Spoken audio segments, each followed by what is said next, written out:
Why don't you farm your own food? Why don't you make your own clothes? Or build the electronic appliances you use at home? The answers to these questions are at the heart of trade. I'm Professor Min Sok Lee, and this is Economics for Everyone. Trade is just exchange. Countries do trade with each other. They exchange one good for the other. But also firms do engage in trade. And obviously, politics is a very important part of trade. And most importantly, individuals engage in trade. In fact, trade is part of our daily life. Why do we engage in trade? Let's think about a world without trade.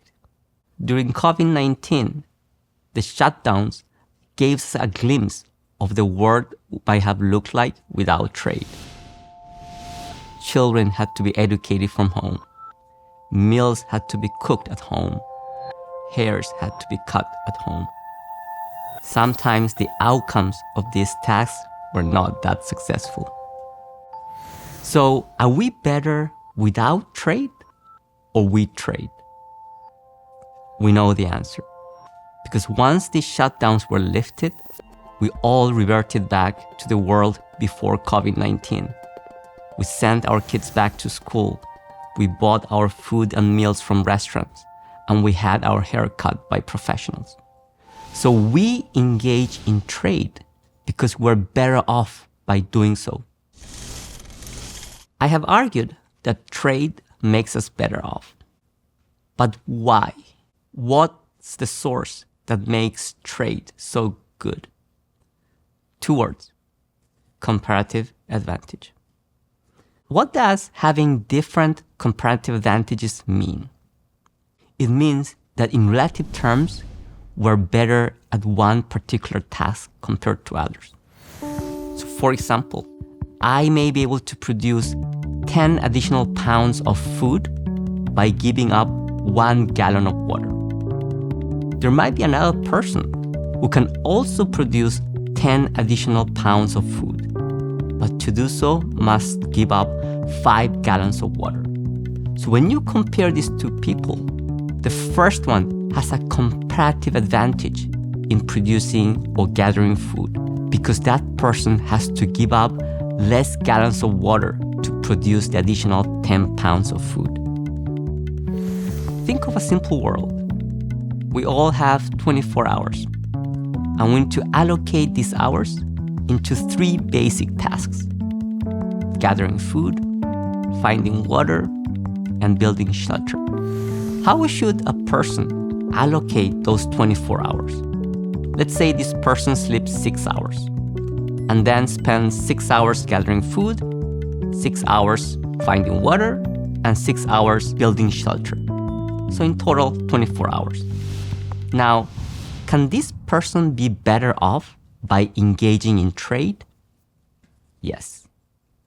How? By leveraging comparative advantage. So instead of spending 6 hours for each one of those tasks, if this person focused on the task where he or she has the comparative advantage, let's say food, and then use food to exchange for the other goods, then this person will be better off. So if trade is so good, why is it controversial sometimes? Let's think about comparative advantage in the context of trade between countries. Country A and country B. So let's say I'm in country A, and given my comparative advantage, I'm a carpenter. I've trained myself for 15 years, and I've spent my entire career building furniture. Now, country A engages in trade with country B, but it happens that carpenters in country B are much better at producing furniture. So now what comparative advantage would imply is that I should spend my time doing something else.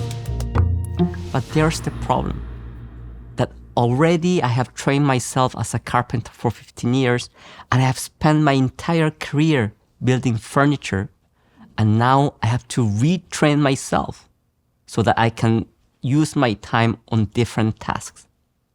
This transition can be very costly and very difficult to do. So in other words, trade makes overall a country, a society better off. But trade can indeed lead to winners and losers. Economists often talk about the trade-off between efficiency and equity. Efficiency is about how well we're using our resources. You can think about efficiency dealing with the size of the pie. Equity is about how that pie is being distributed. So engaging in trade as a country, as a society, makes the pie big. However, in this process, there can be winners and losers, and that's a matter of equity. In this lesson, you have learned about comparative advantage and how useful it is in your life. Specializing in those tasks where you have the comparative advantage and trading with others will make you better off. And now, you can apply this idea of comparative advantage in your life because economics is for everyone.